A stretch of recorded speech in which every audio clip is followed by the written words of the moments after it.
এই ভিডিওটা হয়তো তোমাদের কাছে একটা সাধারণ ঘুরতে যাওয়ার ভিডিও মনে হবে, কিন্তু বিশ্বাস করো ভিডিওটা পুরো দেখার পর হয়তো বুঝতে পারবে প্রেম করা কেন ঠিক নয়।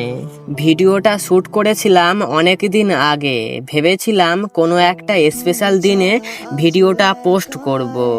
স্পেশাল বলতে তেমন কিছু না, ফেসবুকে 1K ফলোয়ার্স কমপ্লিট হয়েছে, তাই ভাবলাম ভিডিওটা পোস্ট করে দেই। সেদিন আমরা গেছিলাম ঘোষবাড়ি ঘুরতে। এই ভিডিওতে আমি একজনের জীবনে ঘটে যাওয়া কিছু কথা বলবো। আমাদের 5 জনের মধ্যে একজনের জীবনে ঘটে যাওয়া কাহিনী এটা। না, আমি তার নাম বলবো না। আমাদের মধ্যে একজন একটা মেয়েকে অনেক ভালোবাসতো। 3 বছরের সম্পর্ক ছিল। তাদের রিলেশন সম্পর্কে কম বেশি অনেকেই জানতো। সব কিছু ঠিকঠাকই চলছিল, কিন্তু একদিন হঠাৎ মেয়েটা বদলে যায়। 7 থেকে 8 দিন ছেলেটার সাথে কোনো কথা বলে না, যোগাযোগ বন্ধ করে দেয়। ছেলেটা অনেক ভেঙে পড়েছিল, অনেক কষ্ট পাচ্ছিল, অনেক যোগাযোগ করার চেষ্টা করছিল, কিন্তু কোনো লাভ হয়নি। 10 থেকে 12 দিন পর মেয়েটার সাথে কথা হয়। ছেলেটা অনেক কেঁদেছিল আর বলছিল, তুমি এমনটা কেন করছো আমার সাথে, কথা বলা কেন বন্ধ করে দিয়েছো?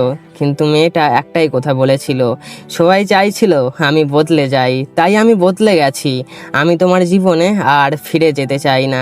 ছেলেটা অনেক কান্না করেছিল, তার কাছে অনুরোধ করেছিল, তুমি প্লিজ আমাকে ছেড়ে যেও না, আমার জীবনে তুমি থেকে যাও। কিন্তু মেয়েটা একটাই কথা বলেছিল, আমি থাকতে চাই না, আমি থাকতে চাই না, আমি থাকতে চাই না। তারপর মেয়েটা নিষ্ঠুর স্বার্থপরের মতো ছেড়ে চলে যায়। একবারও ভাবেনি ছেলেটা কেমনভাবে থাকবে, কেমনভাবে বাঁচবে। আর হ্যাঁ, ছেলেটা 5 থেকে 10 পর্যন্ত ক্লাসে টপার ছিল। ক্লাস 10-এ উঠে এই ঘটনার জন্য তার পড়াশুনো লাইফটা পুরো শেষ হয়ে যায়। সে টানা 3 থেকে 4 মাস প্রতিদিন কেঁদেছে। তাকে সান্ত্বনা দেওয়ার মতো কেউই ছিল না। তারপর আস্তে আস্তে সে বুঝতে শেখে, নিজেকে সামলায়। না, স্টোরি এখানেই শেষ হয়ে যায়নি। তারপর 8 থেকে 9 মাস পর মেয়েটা ছেলেটার জীবনে ফিরে আসতে চায়।